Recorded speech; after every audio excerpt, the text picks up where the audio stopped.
Alright guys, in this one I have a 2014, or sorry, 12, no, sorry. I have a 2011 Subaru Forester, and the issue with this one is that the cruise control is flashing, I have a check engine on, the ESC light is on, and the vehicle is stalling whenever you go to, and you push it onto the clutch. You guys can't see that, let's turn that on. So every time you push it down onto the clutch, which is over here, the vehicle goes and it stalls, and I have to take and restart it every single time as I'm driving. So I would drive it, come up to a stop sign, pushing on the clutch, vehicle would stall, have to restart it, and the process would continue until I got back to the shop. So the issue is still present onto the vehicle. So what we're going to do is take and scan, which I have my scanner over there, and I'm going to see what codes are in the system, and we're going to start from there.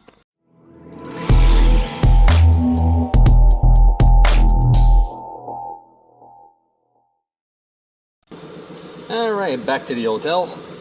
Let's go into our report. Let's go see what we have. Oh yeah, that's true.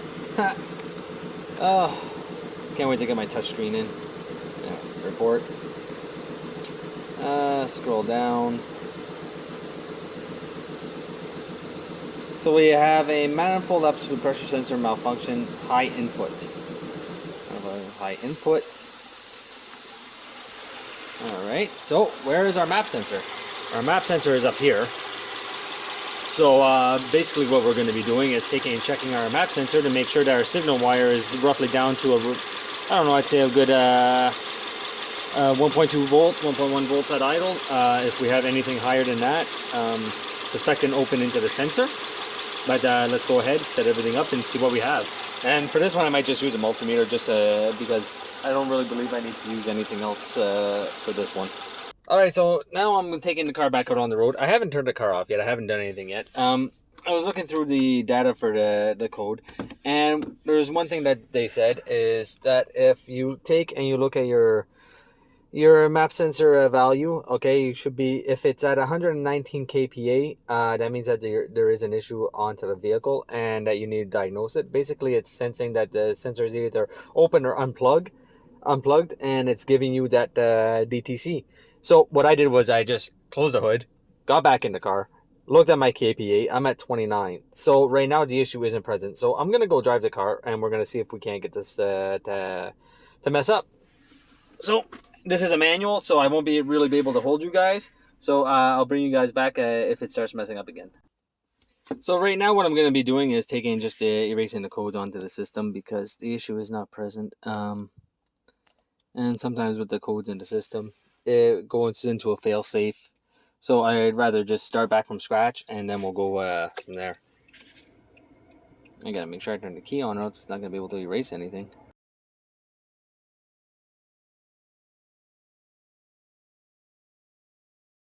And this one keeps coming up for some reason, but that's okay. So now we're just gonna, uh-oh.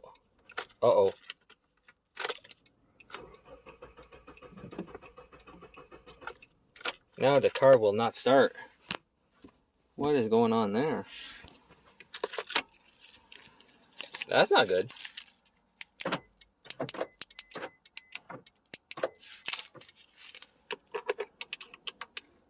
Cycle the key. There we go. Perfect. Alright. We got it started. Whew. That's got me scared for a minute. I think it's something with Subarus. After you erase the codes, you got to cycle the key off for 10 seconds. But that's okay. So let's go take this onto a little ride again and see if we can't get it to mess up. Alright, so I just came up to a stop sign. I'll try to give you guys a video of this. I got another one coming up. We'll see if we can get it to stall out again. First time I took this car out and didn't do anything, so see, and almost stalled,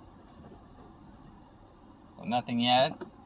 We'll go up to the next stop sign, and then we'll come back.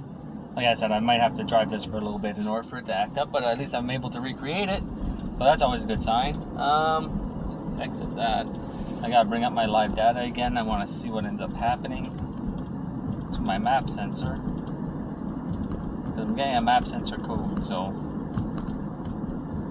It might not even be related with the map sensor. It might be related with maybe a ground for the map sensor that's causing everything to stall, because a map sensor typically will not make your car stall.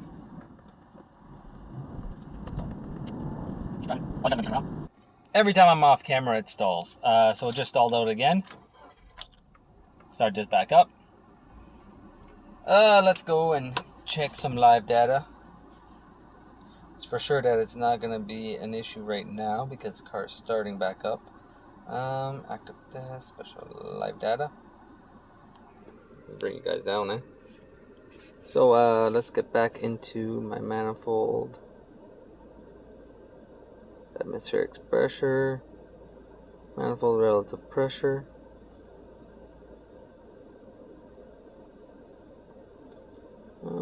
And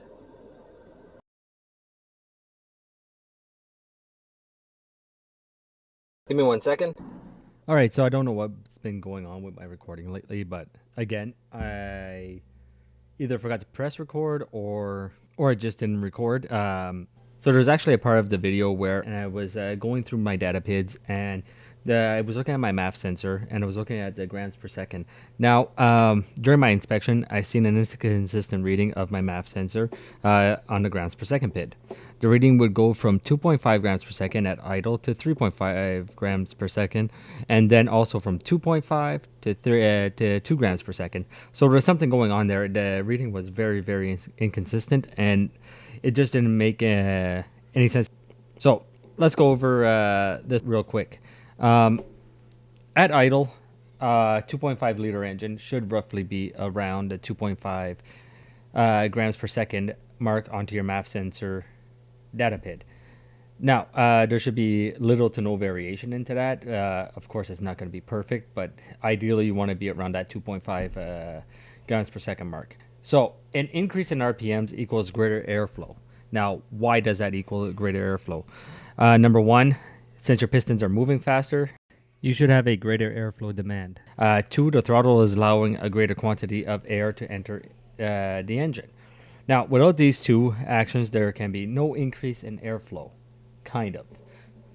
Just remember, if the pistons are moving faster, obviously, even at idle, you would have an increased airflow, even if the throttle was not moving, because there would be that little gap in between the butterfly valve and the throttle body, and it would just be sucking in more air. Now, the quantity of air would not be the right amount. So with all that being said, what I'm trying to get at here is that since I seen a fluctuation in my MAF sensor at idle, and as I stated before, there should be no fluctuation, or it should be very, very minimal.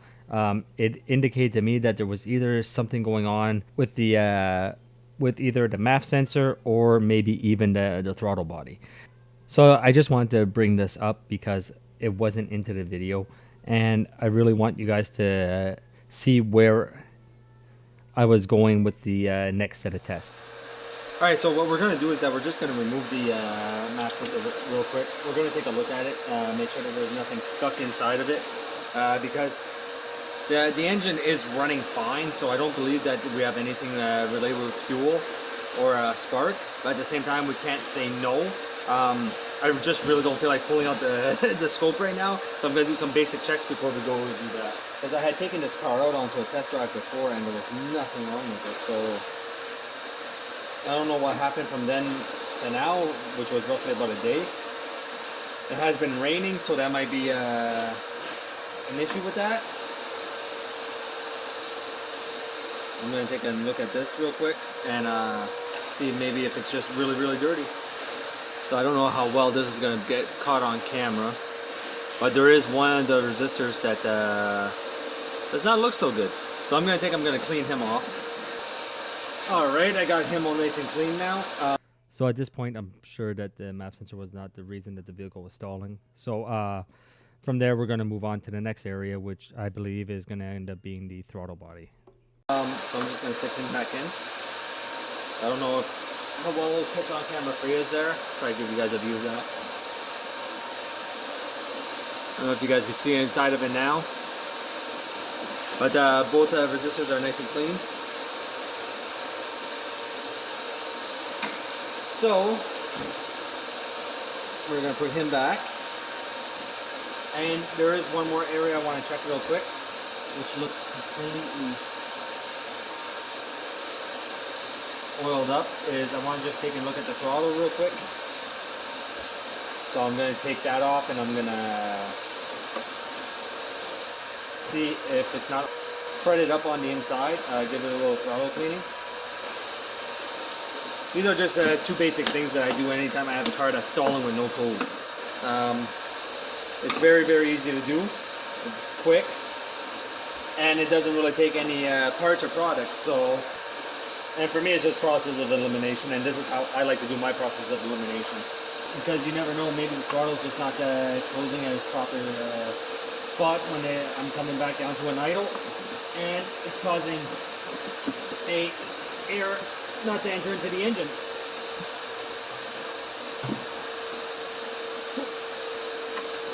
We got him. Let's unplug this guy real quick. Take a look at our pins. It's good. We'll take him off. I don't even know if you guys can see what I'm doing. Oh, not that one. Take this one. There we go. We'll put you guys over there. Now you guys can see what I'm doing. Put a little bit of light.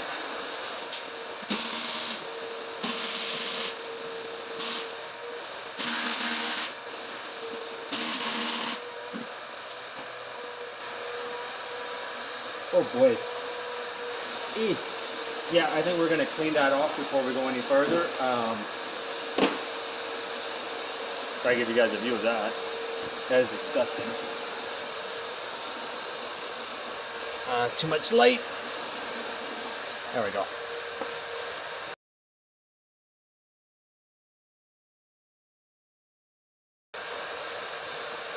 The camera doesn't do that justice. That is absolutely disgusting. It is gummed up like crazy. So I'm going to be taking and cleaning this guy out first before I go any further. So give me a second, and I'll clean it all out, and we're going to road test this guy again. And then if it keeps on stalling, we are going to have to take and go on to our cam and crank sensors, see if there's something that's being lost, because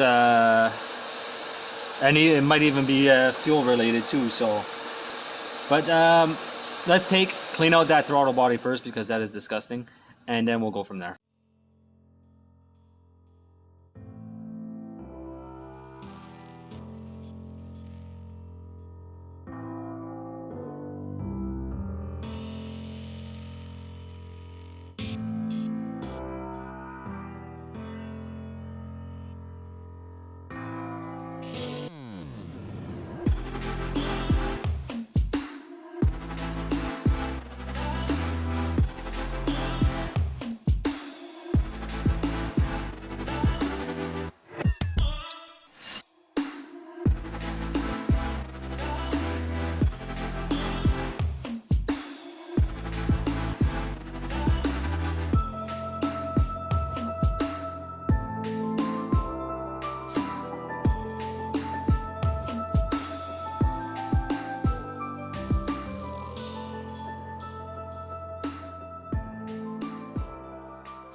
All right.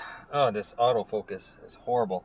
Anyway, let's go on a little road test there. I'm gonna put you guys down, and I'll bring you guys back as soon as I start rolling at a constant speed.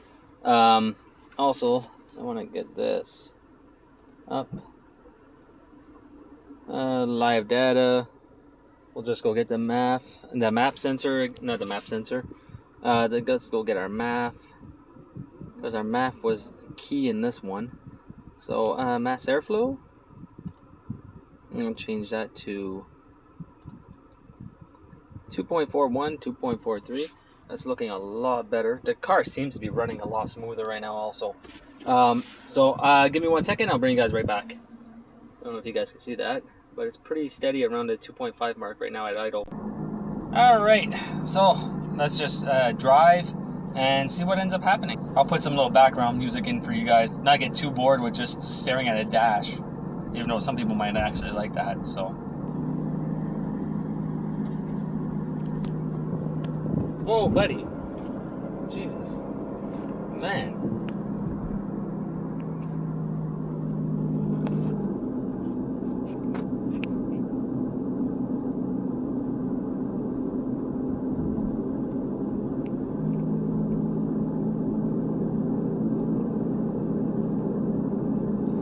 So far, it's been going pretty good. Not really anything to complain about. It hasn't stalled out yet. The RPMs don't seem to be surging like they were a while ago. My grams per second at 60 is at 9.66. So I'm guessing PCM strategy is liking that. What was key on this one was really the map reading at idle. It should be pretty steady around that 2.5 grams per second. And because it wasn't, it was like I was going to be focusing on that. The other code, there is a bulletin that is out. I did check real quick, and it says if the vehicle is started, or if the ignition key is let go before the engine is completely started, there is a possibility of the P0108 code for the map circuit high actually lighting up or illuminating on your dash and going into active or history. So that's probably what ended up happening, because I was playing with the clutch when it would stall. So I was the one that probably caused that. So at least they had a bulletin out to explain why. Now, if I wouldn't have thought that the map sensor was operating properly, I would have went more down that road, but the map sensor seemed to be working properly. So we're coming up to a stop. Let's see what's going to happen. Oh, this car is running like a dream now, guys. Nothing wrong with this car now. It's not stalling anymore. It's running great.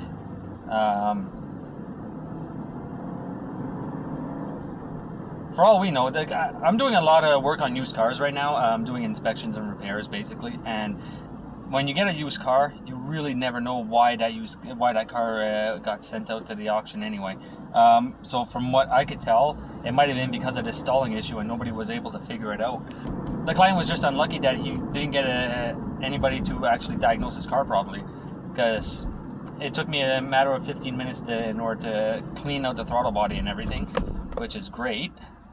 Oh yeah, this car is fixed, guys. This car is not going to stall out anymore, which is great. Now, it might have been one of the two things, but I'm leaning more towards the dirty throttle body. That thing was crusty. It had so much grime buildup onto it. It was ridiculous. So yeah. So right now I'm going to go on the highway. I'm going to go give it a nice little ride.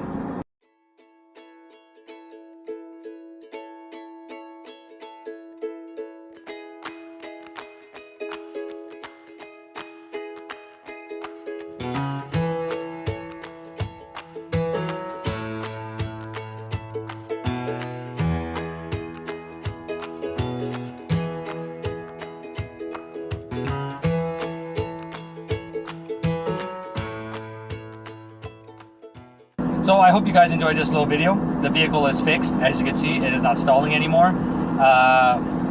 And I will see you guys next time.